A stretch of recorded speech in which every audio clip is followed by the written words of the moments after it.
The Miami Dolphins played a very good game. Tua also had a good game. Are we going to talk about that? All because of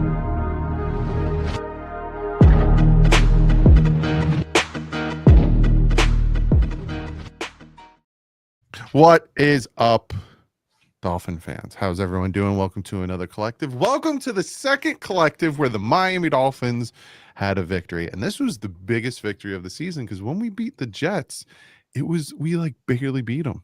This one, we sat back. We got to enjoy the victory. So we're going to talk about that. We're going to talk about the upcoming game Thursday. Again, short week. So you're going to get a little bit of a review / preview in this video. Real quick, let's shout out the sponsors, starting with SeatGeek.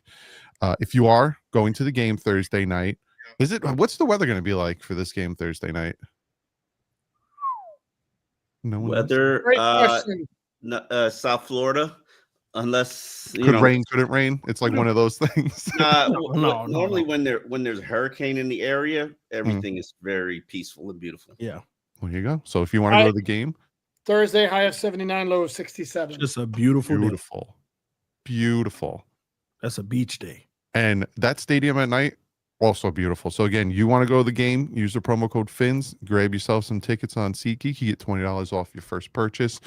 Fantastic app. Then we also have Sleeper, who we talk about all the time with the overs and the unders and all that great stuff. Great fantasy app. If you use the promo code HMA, you get $100 matched, 100%. So up to $100. So if you're thinking, hey, I want to try it out, let me throw $20, use our code, they'll match your 20. And then you got Brunt. The working man's gear, the working man or woman's gear. Go out, grab yourself some boots, some jackets, some pants, some gloves. Use the promo code HMA and you get $10 off. Also, we have this on different podcast formats, whether it's Apple, Spotify. Go check it out there. If you're driving, you want to listen to it, be our guest. And then also, if you want to become a member, you hit the join button next to the subscribe button. And as you see, Joe Bro 334 using a ton of our faces, you get that as a perk. You get the name at the end. You could tell us, hey, I've been a member for this long. Here's my question. A lot of great perks. So Miami Dolphins came out. Not a lot of people thought they would have any type of competitive advantage, and they whipped the crap out of the Atlanta Falcons. Like, beat them down bad. Bijan Robinson was a non-factor. Tua out here throwing 4 touchdowns. We had a 3-headed back at running back. Jordan Brooks out there playing fantastic. The team, all 3 facets of the game, just dominated. So, give a little bit of that. And what's your thoughts on the future? Is this team back? I want to start with TD on that one. Super Bowl, baby. Let's go with that. No, listen, is this team back?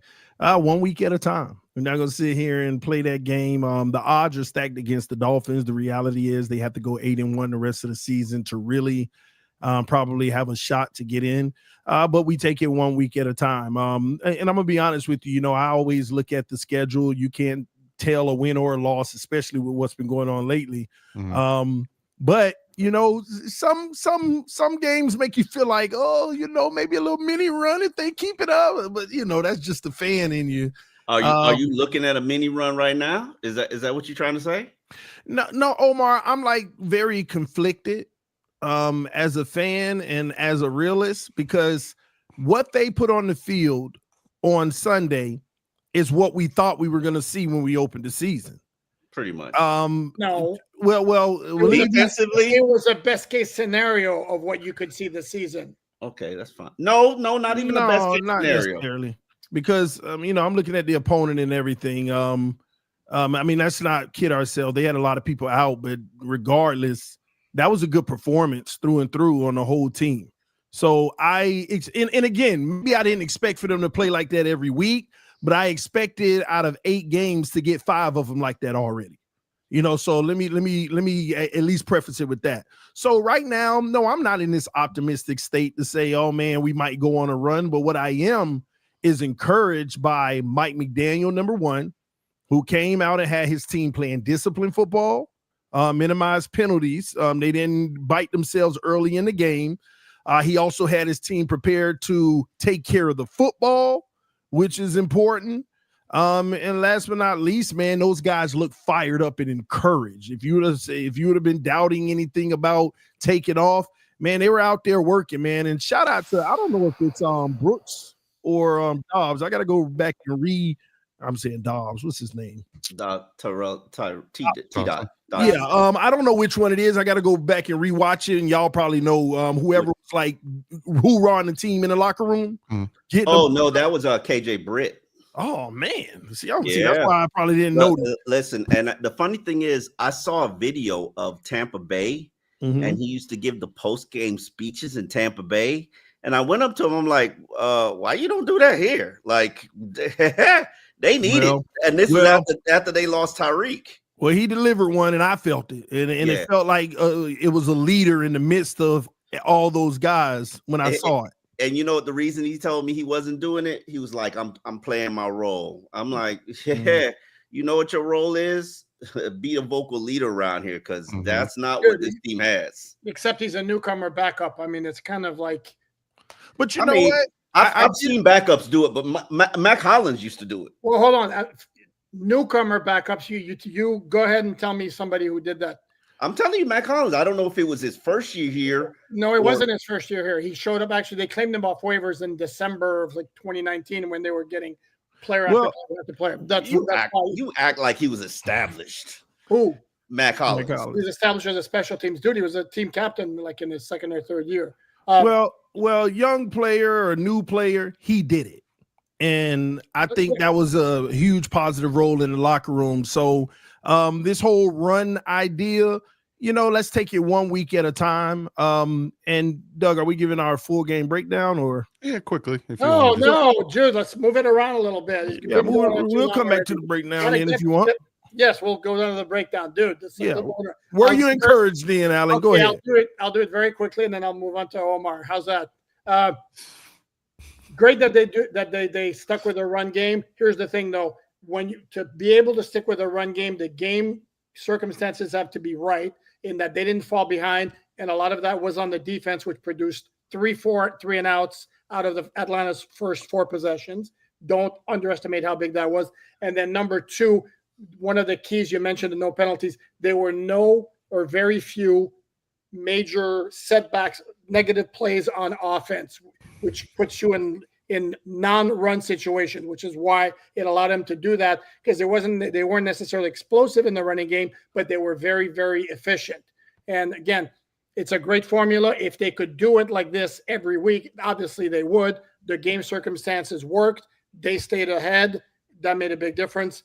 And they played, let's be honest, Atlanta was an up and down team that was missing Michael Penix, and Kirk Cousins was absolute, Omar, just for you, booty cheeks. Drake London not being in the game was absolutely huge. And all the Atlanta people were like talking about, and I don't mean to pick on one player, the guy who replaced Divine Diablo at inside linebacker, all the Atlanta people were like, why the hell is this guy in the game? I think his name is Bertrand, I believe, number 40. And you should check out the radio talk shows in Atlanta and the podcast in Atlanta. They're going nuclear over there. So, but hell of a job by the Dolphins. I can honestly tell you, I wasn't surprised. I'm opening up our app, just so you know. Not our app, but our site. So that was cool music. I like that. That was cool. It was an underdog ad, but anyway, that was the team that I generally expected to show up all season. Obviously, we know what our line issues are. We do know that this team is at their best when they're running the ball effectively. That opens up play action. This offensive line is a run. They run block better than they could pass block. I said about midseason we should see the growth from the rookies. Jonah play better. Kenneth Grant play better. Jordan Phillips play better. Dante Trader play better. Ollie Gordon play better. From Tua, the efficiency, that is what I expect. I didn't expect 4 touchdowns, but that's the quarterback I expect, not the quarterback throwing 3 interceptions. Like that guy. It was all because of Tua. It was all because of Tua. Yeah, he wanted to prove you right. It was all because of Tua. Omar, I'm going to give it to you. You were doing this. You were doing this all to his fault. It's all to his fault. When nobody was saying that, I'm going to give it to you. It was all because of Tua. When you didn't. No, and that's the thing. I don't think that Tua was like so miraculously good. Yeah. He didn't do any. He had one. He had, in my mind, what I call one big boy throw, and it was the touchdown pass to Washington. Yeah, I was going to say that. Yeah. Which one was the other one? He had like one of those loft throws. Oh yeah, to Jalen Waddle. He threw it over like two defenders. That was a hell of a throw. Yeah. Okay, maybe, but how dare you diss Tua? How dare you hating, Omar? Get him in his credit, man. I mean, no, but my point is, I see that player all the time. The 3 interceptions guy, I don't really see. I like the game planning. I like the scheming because I've always felt like they're at their best when they're a fullback, they're a 2 tight end, and they're a twin back. I think they are at their best, and that was even with Tyreek Hill on the field. Now, I don't think they have a choice. Like, you don't have 3 legitimate good receivers on this team. Like, at this point, Cedric Wilson might need to be playing over Nick Westbrook-Akine. Like, if Nick Westbrook-Akine isn't out there mauling. Had a nice catch. And he also had a nice drop of a ball that literally hit him in his face. Like, I'm like, how accurate does Tua have to be? That 5-yard out? Huh? No, it was a little deeper than 5. Like, no, it was on the left side of the field, right? It was like an out route. It was crossing the middle, hit him right. Maybe he could have turned up to the end zone if he would have caught it. And we are where we are with the receiving core. It is what it is. But at this point, no tight ends, no wide receivers. You got to go to the 2 backs. And I'm very, like, you hear, I've always heard this, oh, Mike is so innovative, Mike is so creative. And to be honest with you, I always wasn't buying. I'm not a McGenius kind of guy. Like, I never saw anything super creative. Oh yeah, I've never. You weren't saying that in 2023 when they were lighting up the scoreboard, really? I didn't think. I thought the motions were good. I thought the Jets. I thought the motions were good. Omar. Huh? I agree with you. Really, to me, it's not like this. Like everybody made it seem like, oh, this is you're gonna see some genius. So he's creating new plays that nobody's ever seen. But you saw some good stuff this week. Oh, you saw, yeah. And I'm not saying that he can't call good play. I think he's a good sequence caller.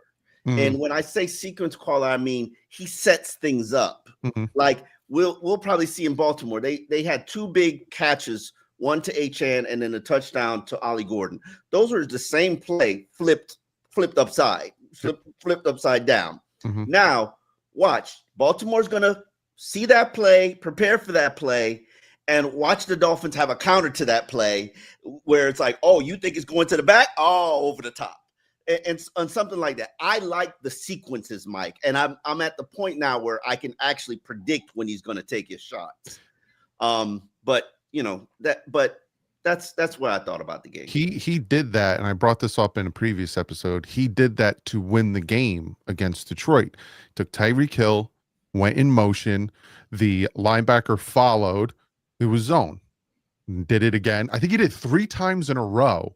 I think the first 2 times the linebacker didn't follow, so it was zone, so he didn't throw it. And then the third time linebacker followed, it was like a bootleg to a throw. He got the first down, end of the game. He, like you said, he sets it up. Okay, I'm going to do this, and they're going to bite this, they're going to bite this, and I'm going to throw that. But here's my question, right? Is all the stuff that Mike McDaniel has now implemented with Frank Smith being on the sideline, Brunskill as the 6th offensive lineman, finally using all your running backs, finally doing this, that, more of an attitude that we heard from the players this past week on how he's being a little bit more of a DICK and all that stuff. Is it too little too late? Because to me, it's too little too late, man. You decided to do all these little changes at 1-6 instead of at 0-3. Guys, are we automatically thinking, oh, they found the formula, all these changes, they're going to be like this, they're going to be efficient like this every week? But guys, come on. The changes were reported this week of all these things happening, and yeah, it worked, but that's why I'm saying it's. And they might do other changes against Baltimore that may or may not work. I mean, it's like, again, for that particular game, yeah, everything worked out well. And because also they were better. And Omar, give the offense, because you crap on the offensive line. And I mean, all the time, be nice. Give them their props. They were respectable. All I ask is for respectable. God dang. Respectable. They were good. They were good. Yes, I like that they were problem solving. You don't have any tight ends. You put a 6th offensive lineman. I've only been begging for that all of last year, and straight to the coaches, and they're just like, "Nah, we're good." Like, imagine Patrick Paul as your 6th offensive lineman last year. Like, come on. But that's besides the point. Frank Smith, you could tell when they lost Tyreek, then they lost Waller. They lost all their emotional leaders, all of them gone. And they needed an emotional uplifting. The Haka thing with Jonas Savaiinaea, they had him like do it 3 times during the week to bring up energy. And then Frank Smith, Mike noticing or them coming up with the concept of him being on the field, not only just bringing energy, but just handling hands-on with the orchestration and the substitutions. I found it interesting. He said that was his role with Sean Payton in New Orleans. So now he's just returning to a role that he's familiar with. And he sounded like he'd been rescued from what he called the fish bowl. Like, he's like, I can finally get back on the field. Like, yeah.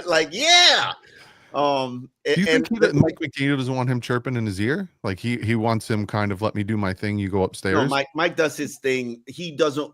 No, Mike doesn't care. Okay. I don't think Mike cares.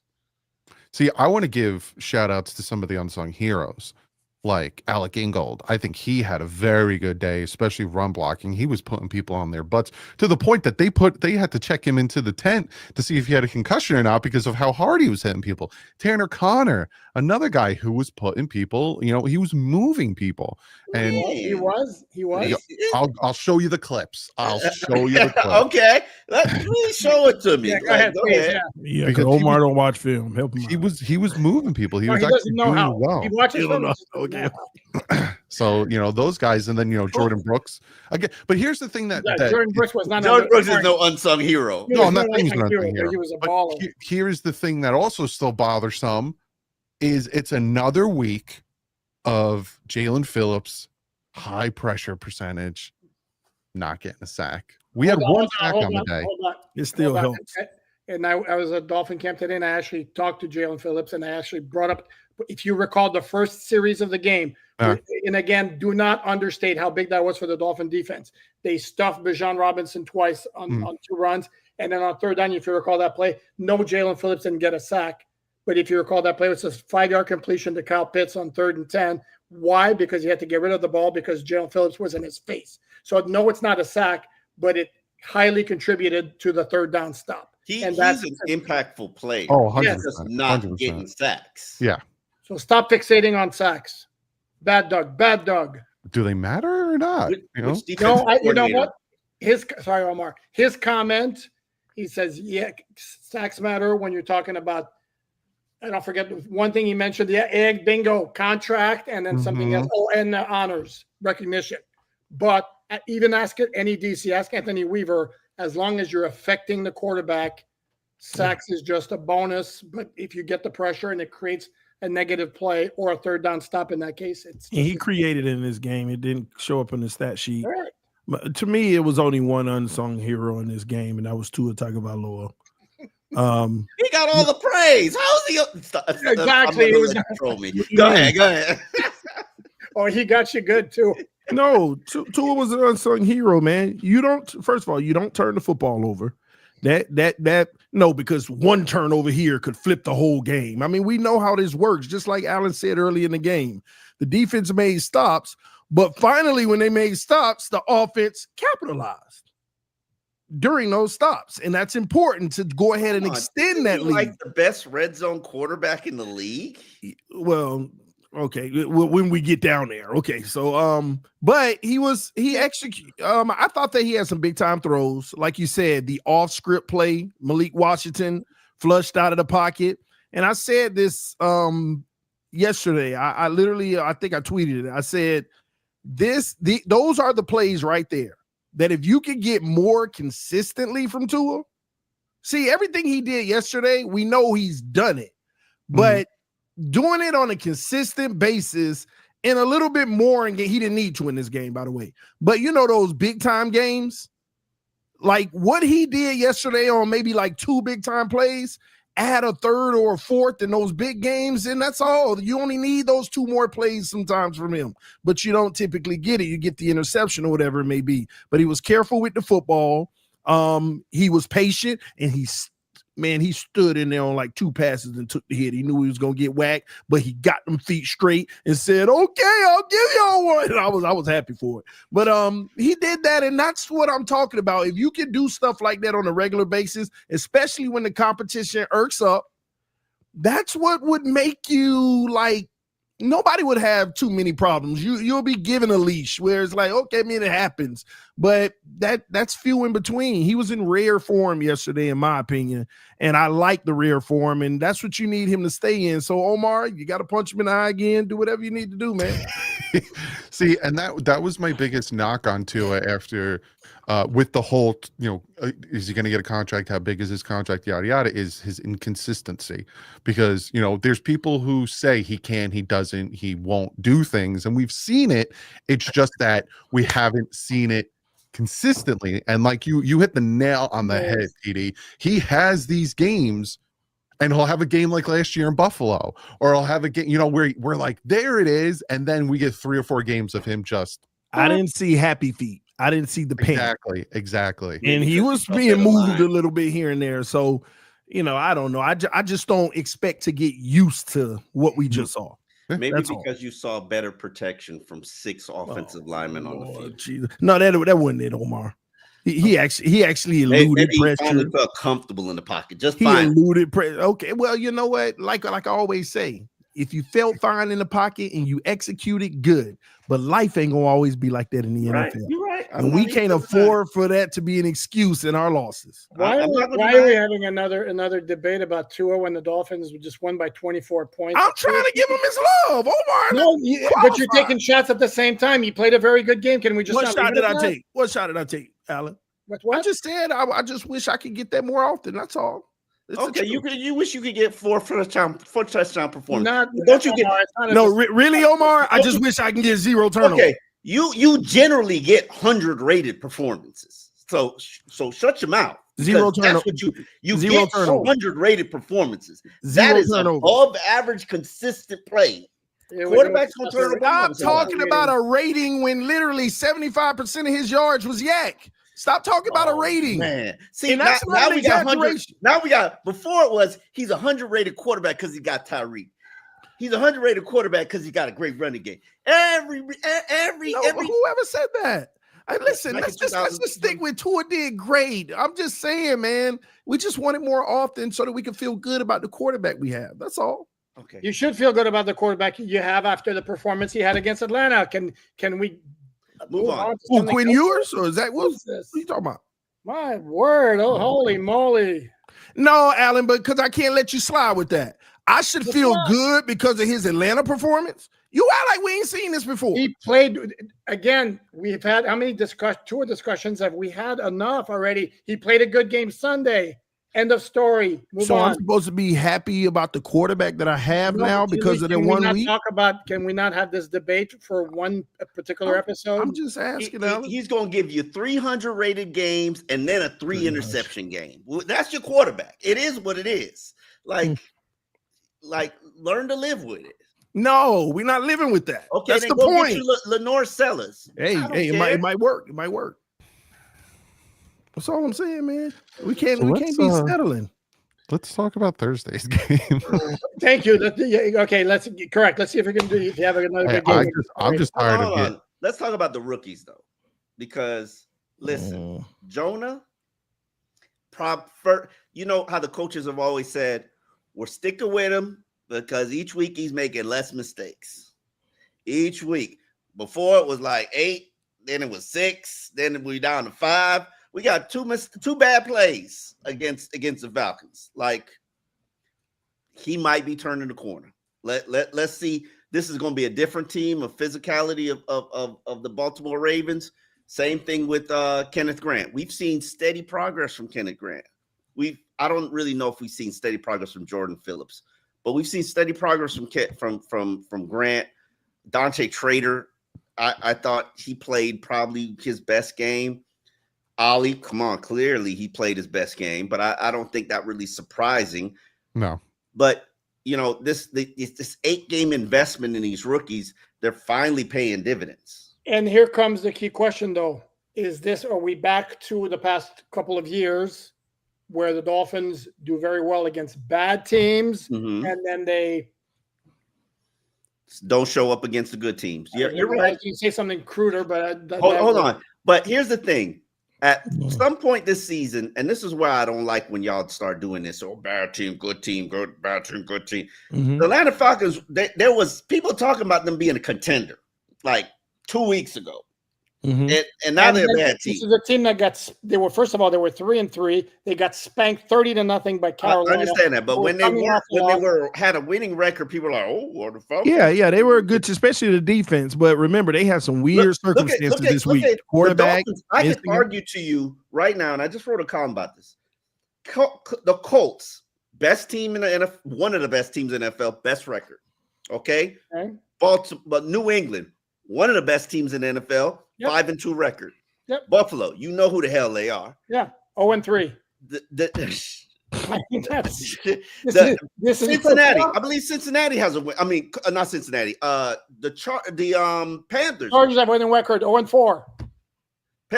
Panthers are 4-4. So right now they're 0-4 against teams that have a winning record. We're back to where we've been. And teams with losing records, we're 2-2. So we've gotten worse from the past. There you go. It just happened. It just happened in a different order this year. 500 be a losing record though? Well, yeah, it's neutral. It's just average. No, you're 2-0 against losing teams. But 500 is not a losing record. 2-2. Yeah. Who's the losing team? The they lost. Okay, the Cleveland Browns.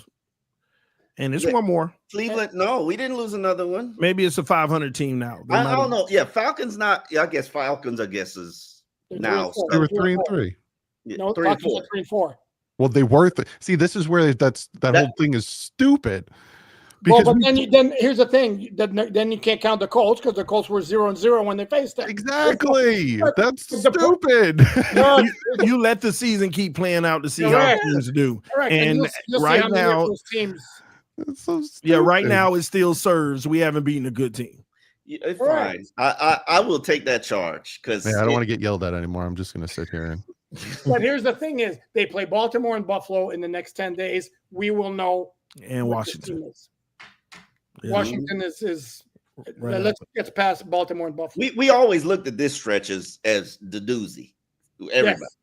And by the way, facing Jordan Poyer and Jordan Phillips. Yes, hey, both these teams winnable though. I'm just saying. I just think I told y'all when I was hiding from Jordan Phillips. Yeah. I know the story. I don't know if these guys do. I think he said it last week. You talked about last week. You talked about it, didn't you? When we were in Baltimore, I was hiding from Jordan Phillips because he still got a little, So looking at Thursday's game, no Ashton Davis, no Julian Hill. Bradley Chubb pops up with a shoulder foot, but from what we're hearing, he'll be fine. He didn't do much on Sunday. I don't know if he had one play I recall that was a very, very nice play, like from the backside. But I thought he did well as an edge setter. I thought he did well as an edge setter. Well, I mean, yeah, they all did fine in that vein because there was nothing busted outside. Let me see how many snaps he got on Sunday. 31, I believe. That sound about right? Yeah, was he limited? No, they just rotate now. But you got D'Estridge was limited, and then Afatu Malafana was limited. Outside of that, everyone full practice. And then for the Ravens, they are now healthy at the perfect time. Woo-hoo! The only one that's limited was Ronnie Staley, and we all saw this coming. Like when Lamar didn't play on Sunday, I was saying he's just getting ready to face the Dolphins on Thursday. Like that's all it really was. And this is where they really need to turn it up because the whole AFC North lost on Sunday. They won. They can come into Miami, win the games, kind of get back on track. Let's preview this game since we won't be live until afterwards. I think the Dolphins, had a fantastic game against the Atlanta Falcons. I'm not going to sit here and tell you guys that all of a sudden everything's changed. I think you're facing Derrick Henry and Lamar Jackson, who you're really going to have to take care of. I think that we'll do better on offense because the Ravens defense is not good, but I don't see them pulling this one off. I think they lose like 27-24. I would have to agree with you. I just, if Lamar Jackson, the only way you can pull this game off in my mind is if Lamar Jackson isn't fully healed from that hamstring and he's not a runner. He's just a pocket quarterback and he's throwing the ball away, playing hot potato with it. If he starts taking off running, you in trouble. Don't desist pocket passing. That dude's become a really, really, really. He has become a real good pocket passer. Yes. I mean, damn. No, I think the Dolphins. If you remember that, Lamar Jackson has lit up the Dolphins defense. Yeah. The last two times they played. Yeah. But in 2021, a Thursday night game, if you recall, Brian Flores went nuts on him with the blitzes all over the place, and they bamboozled. Can't think of a better word right now. They bamboozled him all night, frustrated the crap out of him. I don't think that's necessarily an Anthony Weaver MO, but maybe that's the ticket to getting it done. I don't know. But it's hard to pick against yourself. And again, get this. Correct me if I'm wrong. I believe the spread is like 7 or something. Okay. Find me a team. This is one. Anybody, find me a team that's coming off a 24-point win on the road. 7-point underdog. 7-point underdog against a team that's at home against a team that's got 2 wins. So that's technically they're saying the Dolphins they're 10 points better than the Dolphins. Yeah. I think the Dolphins. With that spread, I take the Dolphins. I think they make it close. Well, I'm taking the Dolphins money line. They're gonna win this game. Yeah. I think Baltimore has not been good this year, particularly on the defensive side of the football. Not to make this about Tua or putting it on Tua, but if he can not turn the ball over and play as efficient as he did. See, I don't know if we're going to be able to run the ball the same, though, like we did against Atlanta. But there are opportunities to be had against his Baltimore secondary. They, to me, have been a little suspect or hit or miss, I should say, this whole season. Baltimore's offense has been opportunistic. They haven't really gotten in that gear. And I'm gonna be honest, I haven't seen that gear since the first 3 quarters of week 1 versus Buffalo, and then it all just went downhill, and I really haven't seen the gear since. So I think that it's a winnable game. It's automatically going to be a tough one because this is a great team, great and with a great coach and desperation, by the way. But I can't say that the Dolphins are going to lose this game. I feel confident coming off of what they just did. And we're at home. We're at home. Like, on a short week. Do you think the fan base is a little bit more energized maybe to show up and really no. See, that's what bothers me. I think there's a good chance. I was surprised the last time Baltimore played here at home, it was like 40% Ravens fans. I'd be surprised if the Ravens fans didn't make this a road trip. That's Thursday. There's no weekend to it. So yeah. Here's what I'll tell you. We either gonna win in a thriller or we getting blown out. Yep. Like it's because if we're close, I don't know why. I feel confident based off of what I've seen from Baltimore this year. And their coach makes a lot of bad decisions late in games. He makes a lot of bad decisions. They are bad late in games. They are bad. And so in McDaniel coming off of what he just did, I saw multiple schematic changes that made it better for the team. So he needs to stay in that bag. And this is a big, this is a big win game for McDaniel. Like, go out there and get your team to win this game. It could, I'm not saying it's going to shift the narrative on the season, but it could start to shift the narrative for Mike McDaniel. I think that this is huge. But whether they do it or not, I don't know. But I am going to pick the Dolphins to win 24-23. Yeah. Nail biter. Yeah. Like I said, you're facing, the Ravens defense is 30th in sacks, 28th in third downs. they've been suspect. 23rd in rushing, 28th in passing, 28th total, 30th in scoring. It's a bad defense. Hey, fun fact, our third down offense went back up. If you remember, before the Browns game, we were ranked 3rd. After the Browns game, we were 13th. We're back up to 9. Oh, that's not good. No, that's not where it was. But hey, it's better than nothing. Let's do some over-unders real quick, sponsored by Sleeper. Some interesting ones, right? Because you have Mark Andrews, the tight end, 27.5 receiving yards. Or you gotta take that over, man. Or Isaiah Likely, 20.5 receiving yards. Oh, I forgot about Likely. Well, he's very likely to go over that. Yeah, he's very active with Lamar. Think about, they're gonna have, if they put 2 tight ends on the field, then we're gonna have to play Willie Gay.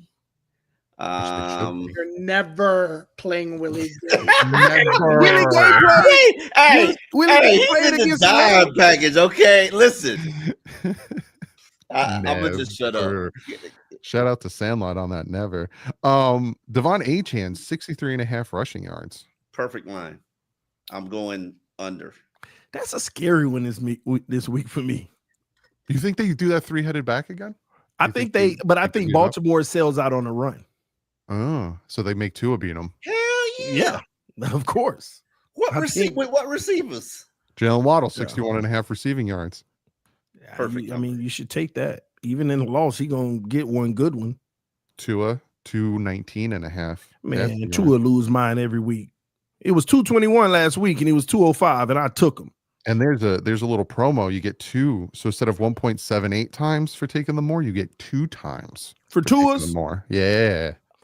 Yeah, I'll probably still take the over. Be aware that Jalen Waddle did not play the last time the Dolphins faced the Ravens in December 2023. The time before that was the Week 2 game in 2022, and both he and Tyreek Hill absolutely torched the Ravens secondary. Ollie Gordon, 16.5 rushing yards.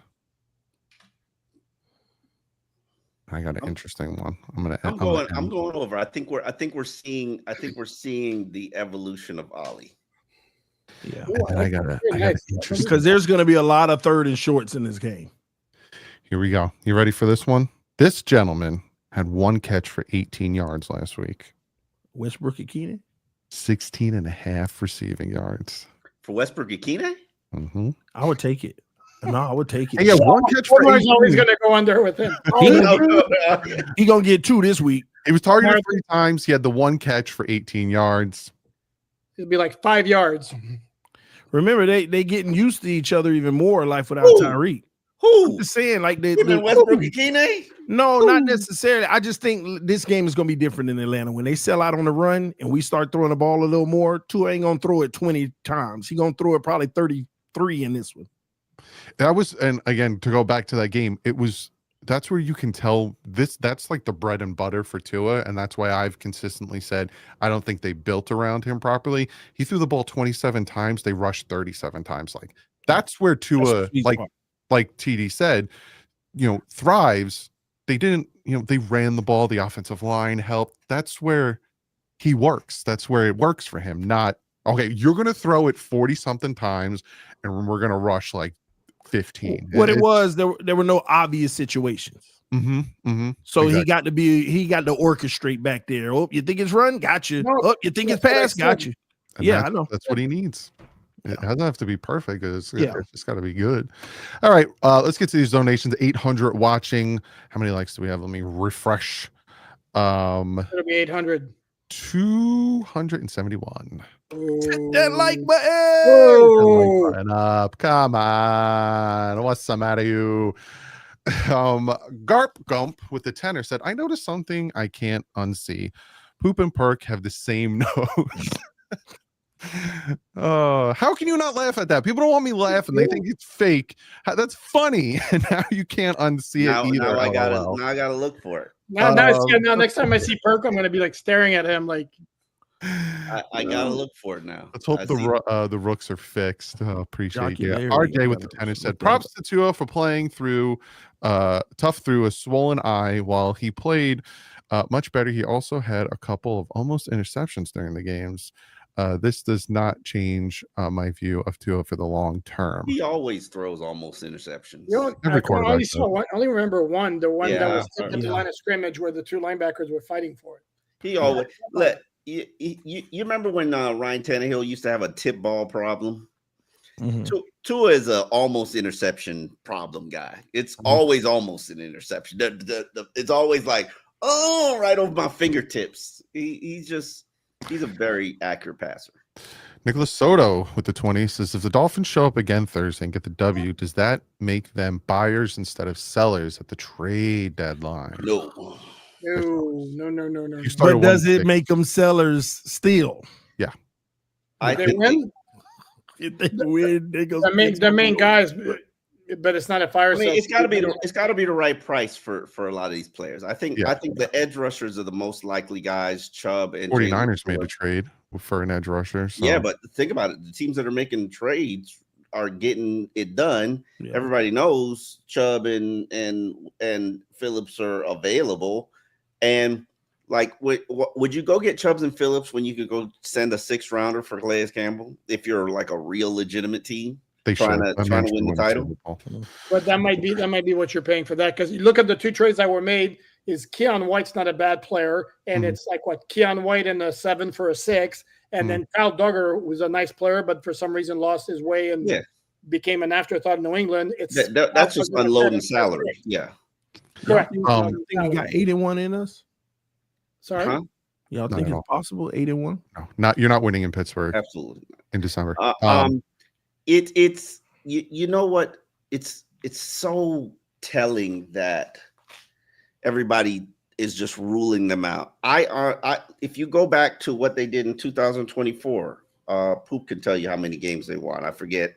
And then 2000 and the Flores' final year. Yeah, they were 2-6 and they wound up 8-9. And they got I wrote about that too. And this team can rally back. They just got to find their mojo. And they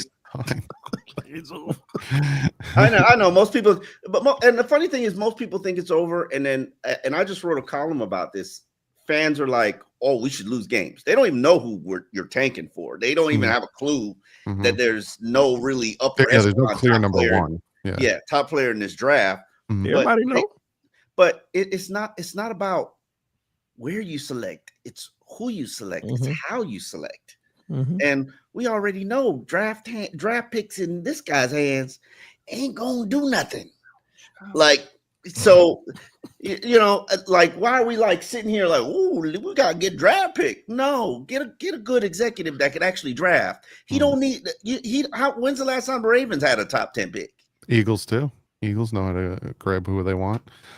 If the Dolphins if after Sunday's win, the Dolphins were 4-4, then we could start saying buyers, sellers. But the fact that they're still 2-6, it's like don't matter. For the right price. With the fiver says whoever gets moved by this win does not know ball. Use context. We versus backups. How many? What? All right, let's discredit it. I'm not. Yeah, Omar, you thought I'm not fighting it. Omar, we're talking about extensions all over. I'm not fighting it. Bill B with the fiver says this was complimentary football. This was pure whoop ass football, and we whoop ass is spoken all over. We know whoop ass is spoken all over those. Yeah, tribute to Anthony Campbell. That's well done, Noel. Well done. RJ with the tour says Dudley T-shirt game. It says today I feel, and then it's Batman in the same pose. It has just different feelings like fun, angry, happy. I'm a giant child. I'm a giant child. Flaming with the tenor says everyone is saying Reek is the best athlete in my generation. I disagree. It's JT all day. Reek was JT fast. Ooh, Jonathan Taylor. Huh? There's a lot of JTs. You got to be a little bit more specific. Jason Taylor, Jonathan Taylor. Sorry, no, Reek is not just fast. Reek is fast and he's quick. I've covered a lot of elite athletes in my lifetime, and that includes Andre Johnson, and Tyreek is it.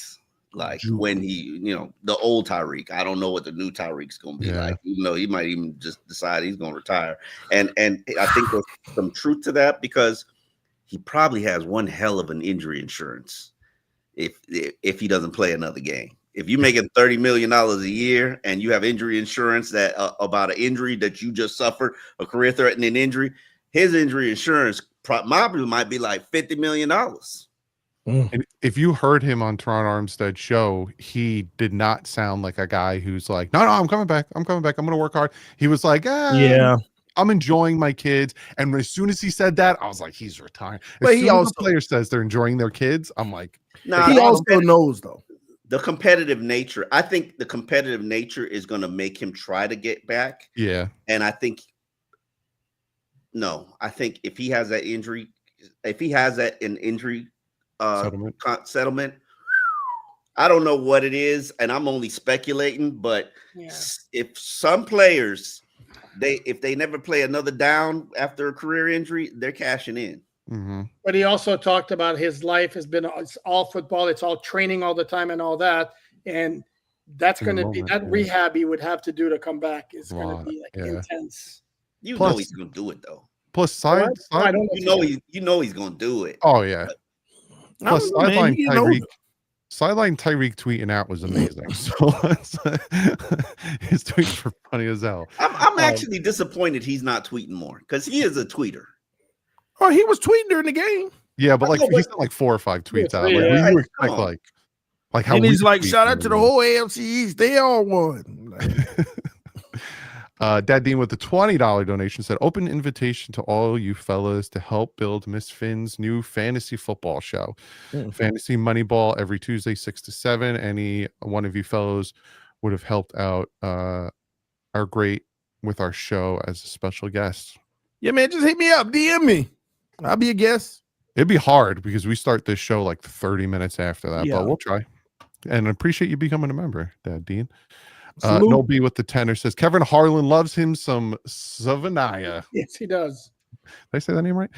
Even said he made a great play when he was on skates, getting bull rushed into Tua. Did Jonah promise him a box of bobblehead dolls or what?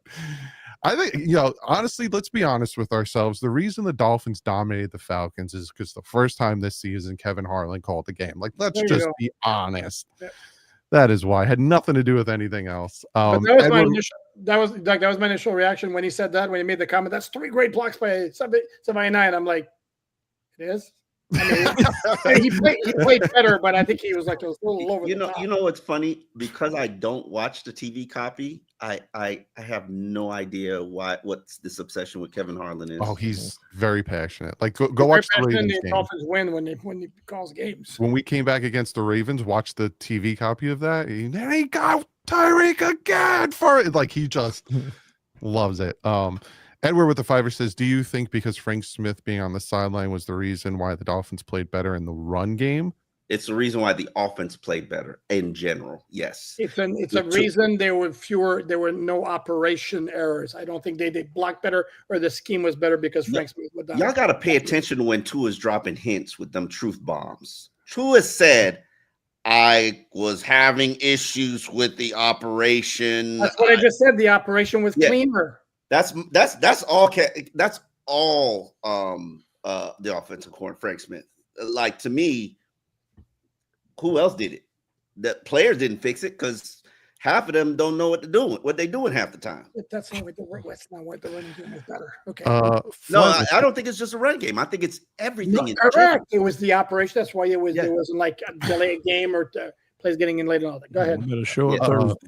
Flem with the $2 donation said, will Waddle finish top 10 in receiving? He is 12th right now with 504 receiving yards.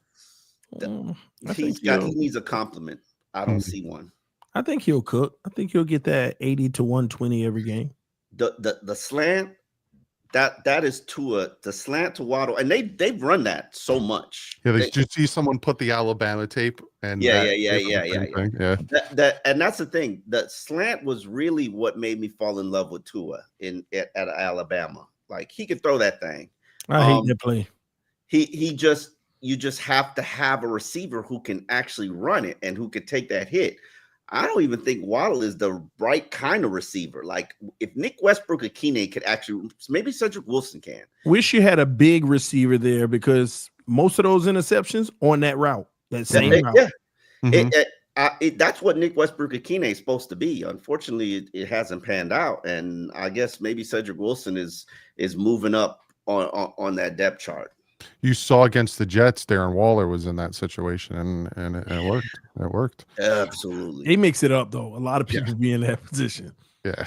But they haven't Heaven- hit a quick slant at all this year like they used to the past few years, though. Heavens Fall with the 8 said, does this great win change who we will trade at the deadline? Also, Poop, are you, as you are the most cultured among your hosts, favorite Beatles album? Glad you recognize. I appreciate that. I'm going to take that one. You guys can take the other one. I would say the Blue Album, but that's cheating because that's kind of a compilation. It's the greatest hits from 1967 to 1970. If I have to remove that one out of the equation, to me, Magical Mystery Tour is really good. I like the one album. The one You don't like Rubber Soul? I like anything and everything that the Beatles did, but I was asked for my favorite. Oh, Magical Mystery Tour. over please me. As I said, Magical Mystery Tour. Are you looking up these names of these? I know the one where they're walking across the road. That's get out of here. Oh man. No, I don't googled think it. I got them all anything. listed over here. I'm like, yeah, let me. By the way, no, the gentleman or lady asked another question. Does that change who the Dolphins trade? No, I said no. I don't think it does. I think you got to set a price. I think if you're giving me a fourth, you might get Jalen Phillips. You're definitely getting Bradley Chubb. But fifth, I don't know if I trade Chubb for a fifth. Like, but has that changed because the Dolphins won against the Lions? Okay, no, it was always the price. Yeah, yeah. I mean, if we're, I mean, he's already a cheap player, so and with Jalen Phillips, you're going to get a compensatory pick for him already. So if he leaves, well, you're gonna get a compensatory pick if you wind up losing more compensatory free agents than you sign. So the Dolphins first year, the new GM. I'm sorry, I mean, they never really spend.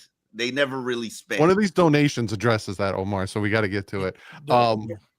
But yeah, I hate the comp picks because, you had Juwan James sign with Denver, big fat contract. He got hurt. Our comp pick fell.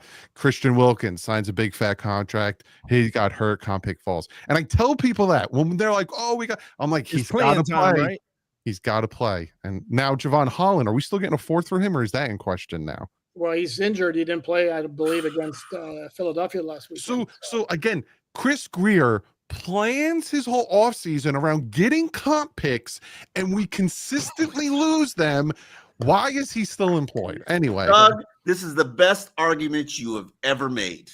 So what you're saying, Doug, is a fourth round pick in the hand is better than what in the what? Third round pick in the comp better player. Stop sitting on your money because you want that comp pick and wait. What is it? May or June when the comp picks don't count anymore? It's like June 3rd or something. Yeah. Number one Heat fan with the Fivers. Yeah, and they waited to spend their money always because he wants those comp picks. Dumb. Number one Heat fan with the Fivers says, repeat after me 2 hours, 2 hours, 2 hours, obey. Man, I'm fighting right now. I gotta go upstairs and put my daughter to sleep. It's almost 8:30. You want to come? He's suggesting we go 2 hours. Yeah. No. I got a 7-month pregnant woman who you guys know. I'm not. Doug's gonna get a whole lot of pow-pows if he does that. Yeah, I'm gonna keep looking at my watch. 7 is when they get grumpy. Sanch with the tour says Doug's hopium should be studied. What hopium? I just said we were going to lose to the Ravens. Doug said we going 9-0. Selective hearing. That's the guy with the hopium over here. We're on the Brady bunch. Ian with the tenor says feels like people are overreacting to beating a beat up Falcons team who didn't take the Fins seriously. A loss to the Ravens at home and they're back in the spot. 2-7. Then do we fire sale? We were always there. There never was going to be a fire sale. That was reported like 2 weeks ago. But we were always going to be sellers, not buyers. Once we hit 1-5, that was it. Your season's pretty much done. Especially because you lost to how many AFC teams? You have to really dig yourself out of that. That's what hurt us early. A lot of them were AFC teams. We lost to one NFC team, which was the Panthers. Every single team was AFC teams. Gart with another fiver says, Omar, which of these huge men, Obanaya Eza. You're making me. Obina I'll say Eze. these names. I gotta butcher. Obina Eze. And then what's the next one? Roy, Those two, Jermaine Ifedi, Kadeem Telfort. Who makes the sixth man for short yardage? Well, Jermaine. IR practice squad. IR practice squad. Yeah, Who are these people? Guys, I'm a they dark are. I said it. TD, IR practice squad. IR practice squad. Man. Same for the fiver said, TD, the type of guy to get his boss fired, and then when the boss is worse, pretends he had nothing to do. That's why I'm always my own boss. Flamin' Boot with the fiver says Phillips had one good game to watch the tape. Oh my, Phillips didn't have one. You talk. See again, Jordan or Jalen. We got a lot of Phillips. We got a lot of Jalen's. We got a lot of. We got a. Jordan. Yeah, no, he was talking about Jordan because I said, what good game did Jordan Phillips play? Please tell me. Probably the Jets. He barely got any snaps, so I'm going to guess it would be Jalen Phillips. No, he was talking about Jordan Phillips because I said I really don't know if Jordan Phillips has really played a good game. Let me tell you. I'll tell you what other game. What other game did he play well? Didn't play many snaps. And those they have ability. They have ability. Showing it. I can't even see it. Like the only guys that are showing snap counts is Zach Seal. Oh wow, this is the wrong open year, Doug. Played 16 snaps. Yeah. So his most snapped game was week 2. He had 40 snaps. So maybe week 2 against the Patriots. I don't know. Garp Gump with another $2 donation. Y'all have forgotten this is the 90 squad part 2. My man has been on. My man's been on that kick. You have been on that kick all year. It's not 1990. 12-4, dude. Yeah. Duran with the 5-month membership. Thank you for being a member for so long. I'm going to this game. I'm ready for the blowout. Which side is the blowout? Dolphins. That's cool. Miami vibes. Look at that. Is that me? $5 donation. Hey, I gotta screenshot this. Oh my god. Love the show, guys. About to witness this Otani masterclass. Screw the Dodgers. I'm a Mets fan. He's amazing. You gotta respect that. Oh, he's like ridiculous, but still scrum.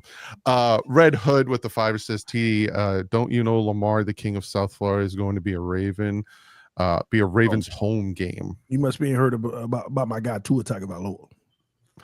Even with the tenor says all Finns fans have seen this movie before. Start the season awful, win enough games to barely miss the playoffs, and inspire some hope.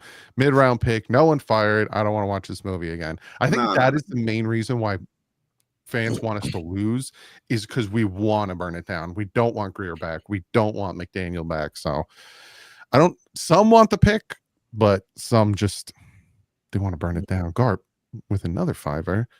Players from Jamaica: Patrick Chung, Dwight Freeney, and what Super Bowl champion quarterback? Any guesses? Initial RD. From Jamaica? Yeah, come on, Poop. He said RD. Rohan Davey?